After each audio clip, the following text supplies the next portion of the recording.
পারবেন এই ঘুঘুদেরকে দূরে রাখতে? এই ঘুঘুরা শুধু নিজেদের, এরা কারো না। এই ঘুঘুদের প্রতি সতর্ক দৃষ্টি রাখতে হবে। প্রত্যেককে সতর্ক থাকতে হবে, সচেতন থাকতে হবে একটি বিষয়, যে এমন কিছু করা যাবে না যেখানে আমাদের প্রতি জনগণের আস্থা এবং ভালোবাসা নষ্ট হোক, বিশ্বাস নষ্ট হোক। প্রত্যেকটি কাজ ইনশাল্লাহ আল্লাহর রহমতে আমরা সফল করতে পারবো যদি যদি বিএনপি নামক যে পরিবারটি আছে, এই পরিবারের সকল নেতাকর্মী দুইটা কাজ করে। কি বলবো, কি দুইটা কাজ শুনতে চান? কি শুনতে চান, দুইটা কাজ কি? আচ্ছা ঠিক আছে, যেহেতু শুনতে যাচ্ছেন বলি। কাজগুলো আপনারাও জানেন, কিন্তু আপনাদের সহকর্মী হিসাবে, আপনাদের নেতা হিসাবে আপনাদের সামনে এইটি আমি তুলে ধরছি আবার।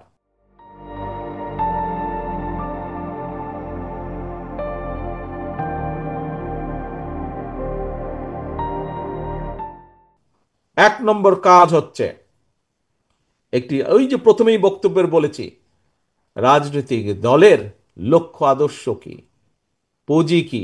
রাজনৈতিক দলের পুঁজি হচ্ছে জনগণ, লক্ষ্য আদর্শ হচ্ছে জনগণের আস্থা এবং বিশ্বাস, ভালোবাসা। প্রিয় সহকর্মীবৃন্দ, এই ঘরে আপনারা শহীদ জিয়ার যত নেতা কর্মী আছেন, এই ঘরে দেশনেত্রী খালেদা জিয়ার যত সৈনিক আছেন, শুধু এই ঘরে না, আপনি বিএনপি হোক, আপনি যুবদল হন, ছাত্রদল হন, স্বেচ্ছাসেবক দল হন, মহিলা দল হন, মৎস্যজীবী দল হন, কৃষক দল হন, যেই হন না কেন, শুধু একটি পরিচয়, শহীদ জিয়ার কর্মী আমি, খালেদা জিয়ার সৈনিক আমি। এই ঘরেই শুধু না, সারা সারা বাংলাদেশে, সমগ্র বাংলাদেশে শহীদ জিয়া খালেদা জিয়া যত নেতাকর্মী আছে, প্রত্যেককে প্রত্যেককে সতর্ক থাকতে হবে, সচেতন থাকতে হবে একটি বিষয়, যে এমন কিছু করা যাবে না যেখানে আমাদের প্রতি জনগণের আস্থা এবং ভালোবাসা নষ্ট হোক, বিশ্বাস নষ্ট হোক। এই কাজটি করা থেকে 100% বিরত থাকতে হবে। পারবেন? পারবেন আপনারা? আমাদেরকে পারতে হবে ইনশাআল্লাহ। ধন্যবাদ। আমাদেরকে পারতে হবে, আমাদের চেষ্টা করতে হবে। একজন আরেকজনের দিকে নজর রাখবেন, যাতে আপনার পাশের সহকর্মীটি এমন কোনো কাজ না করে যাতে করে দল ক্ষতিগ্রস্ত হয়। একই সাথে, এটার সাথে 2 নম্বরে যাবার আগে এক নম্বরেরই একই সাথে আরেকটি বিষয় খেয়াল রাখতে হবে। প্রিয় সহকর্মীবৃন্দ, এই ঘরে যারা আছেন, আপনারা, আমি একটু আগেই বলেছি, আমার ধারণা, আমি মনে করি প্রায় প্রত্যেকেই আপনারা গায়েবী মামলার শিকার হয়েছিলেন। হয়েছিলেন না? হাত তুলেন তো, কাদের বিরুদ্ধে মামলা আছে, কারা এই স্বৈরাচারের সময় শিকার হয়েছিলেন এই বিভিন্ন গায়েবী মামলার। ধন্যবাদ।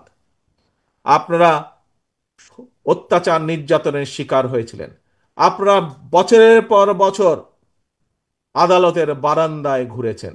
আমাদের এমন অনেক সহকর্মী আছে যাদের জেলে থাকা অবস্থায় তাদের পরিবারের, তাদের বাবা বা মা মারা গিয়েছিলেন। হাত করা পড়া অবস্থায় তাদেরকে জানাজায় নিয়ে যাওয়া হয়েছে। আমাদের নেতাকর্মী আছে, হাত করা পড়া অবস্থায় হাসপাতালের বারান্দায় মৃত্যুবরণ করেছে বিনা চিকিৎসায়।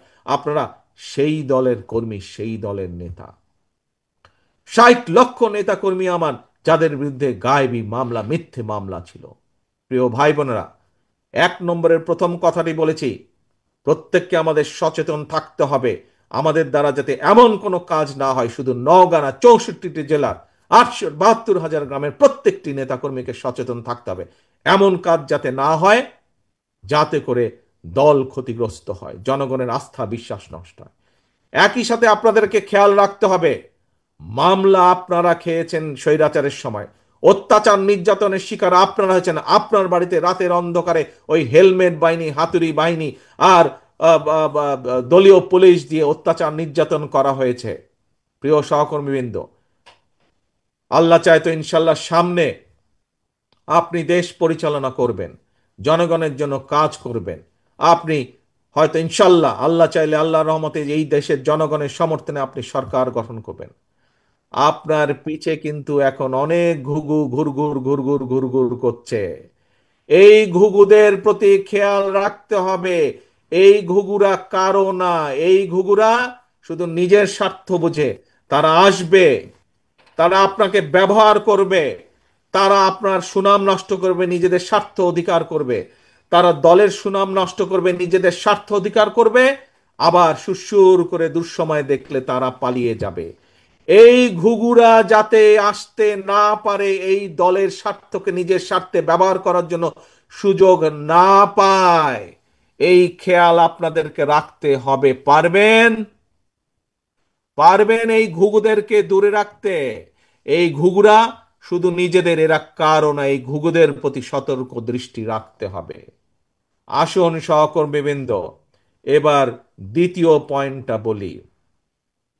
ওই যে ওই ষড়যন্ত্রকে যদি ঠেকিয়ে দিতে হয়, মানুষের অধিকার গণতন্ত্র প্রতিষ্ঠার ষড়যন্ত্রকে যদি ঠেকিয়ে দিতে হয়, যদি আপনার এই 31 দফা দেশ এবং জনগণের জন্য 31 দফা যেটি আপনি দিয়েছেন, সেটিকে যদি বাস্তবায়ন করতে হয়, তাহলে অবশ্যই, অবশ্যই এবং অবশ্যই শহীদ জিয়া, খালেদা জিয়ার প্রত্যেকটি সৈনিককে আপন ভাইয়ের মতন, আপন ভাই বোনের মতন ঐক্যবদ্ধ থাকতে হবে যে কোনো মূল্যে। পারবেন? কে ভাইরা, পারবেন না কে? এই রে দুর্বল, একদম হাত তুলে বলতে পারে না পারবো। জোরে বলেন পারবো ইনশাল্লাহ। প্রতিজ্ঞা করেন আল্লাহর নামে যে ইনশাল্লাহ আমরা ঐক্যবদ্ধ থাকতে পারবো। ধন্যবাদ সকলকে। এখন প্রিয় ভাই বোনেরা, তাহলে এই আজকের যে সম্মেলন, এই সম্মেলন নওগাঁ জেলার যে বিএনপি সম্মেলন, এই সম্মেলনের মাধ্যমে, এবং আরেকটি জিনিস খেয়াল রাখতে হবে, 1 নম্বরে যেই বিষয়গুলো বলেছি, আপনার এখানে বিএনপির নেতা কর্মী সবাই, অর্থাৎ মূল সংগঠনের, আমাদের আরো অনেকগুলো অঙ্গ এবং সহযোগী সংগঠন আছে, তাদের সকলের গার্জিয়ান আপনারা। বুঝেন তো নাকি? এটা তো বোঝেন আপনারা গার্জিয়ান বিএনপি হিসাবে।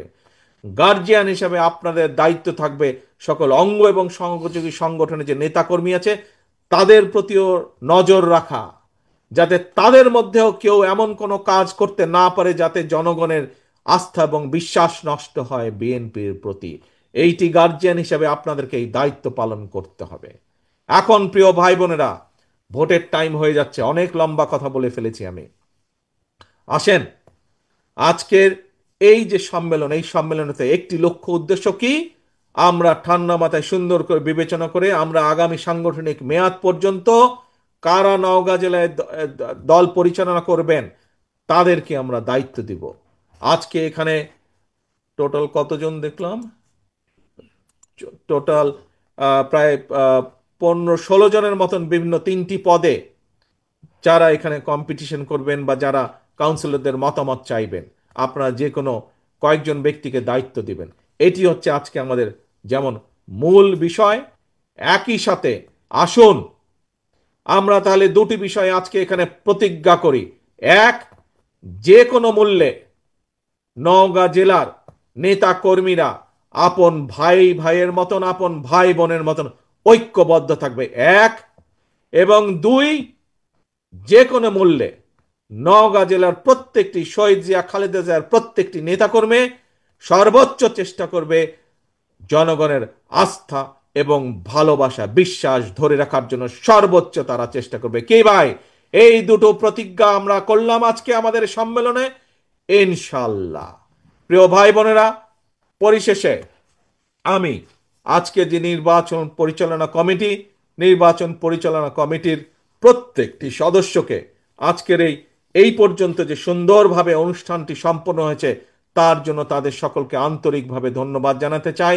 এবং আমি প্রত্যাশা করব এতক্ষণ সুন্দরভাবে যেভাবে এই অংশটি পরিচালিত হলো বা সম্পন্ন হলো, আমাদের পরবর্তী যে সম্মেলনের অংশ সেটি ইনশাল্লাহ সফলভাবে পরিচালিত হবে, সফলভাবে সম্পন্ন হবে। প্রিয় ভাই বোনেরা, সম্মেলনের সার্থকতা সফলতা কামনা করে এবং এবং আপনারা হাত তুলে আল্লাহর নামে যে দুটি প্রতিজ্ঞা করলেন, দলকে ঐক্যবদ্ধ রাখার এবং দলের প্রতি জনগণের আস্থা এবং বিশ্বাসকে ধরে রাখার যে দুটি প্রতিজ্ঞা করলেন, আপনারা অক্ষরে অক্ষরে সেই দুটি প্রতিজ্ঞা পালন করবেন, এই প্রত্যাশা রেখে আমি আমার বক্তব্য শেষ করছি।